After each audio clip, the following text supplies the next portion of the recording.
এই পুঁজিৰ আমি তিনিটা ভাগত এই পুঁজি আমি প্ৰদান কৰোঁ। প্ৰথম আজি আমি মিটিঙলৈ আহিছোঁ আৰু আজি আমাক ৭৫,০০০ টকা দিয়া হ'ব। ইয়াৰ পিছত আমাক বিভাগৰ ফালৰ পৰা ৩ দিনৰ এটা প্ৰশিক্ষণ দিয়া হ'ব আৰু আমাক বিভাগে এখন চুক্তিত স্বাক্ষৰ কৰিবৰ বাবে অনুৰোধ কৰিব।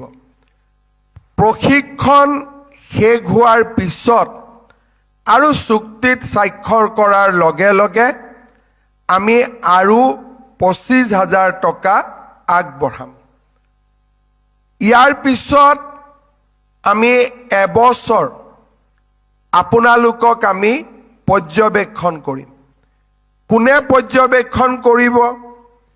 এই আঁচনিৰ লগত এজন CM ফেলো অৰ্থাৎ একোজন শিক্ষিত যুৱক যুৱতীক আপোনালোকৰ লগত প্ৰতিদিনে সম্পৰ্ক ৰাখিবলৈ দায়িত্ব দিয়া হৈছে আৰু এই CM ফেলোজন আপোনালোকৰ লগত ১৫ দিন ২০ দিন ১ মাহত এবাৰ হ'লেও আপোনালোকৰ ওচৰত যাব আৰু আপোনালোকে যিটো ব্যৱসায় কৰিম বুলি বা যি উদ্যোগ স্থাপন কৰাৰ সংকল্প লৈ পেলাই আমাক আবেদন কৰিছিলে সেই কামত পুঁজি আমি বিনিয়োগ কৰিছোঁ নে নাই, বেংকৰ লগত ভৱিষ্যতৰ লোনৰ বাবে আপোনালোকৰ সম্পৰ্ক,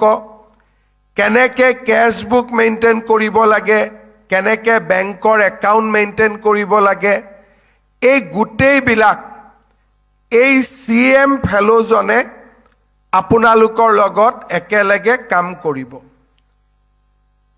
ইয়াৰ পিছত এবছৰ পিছত আপোনালোকৰ যিসকলে সঁচাকৈয়ে এই কামত বা পুঁজি বিনিয়োগ যিটো উদ্দেশ্যৰে আজি আমি ইয়াত সমবেত হৈছোঁ, আমি যদি পুঁজি বিনিয়োগ কৰিব পাৰোঁ, চৰকাৰে তৃতীয় কিস্তি হিচাপে আপোনালোকক আৰু ১ লাখ টকা আগবঢ়াব।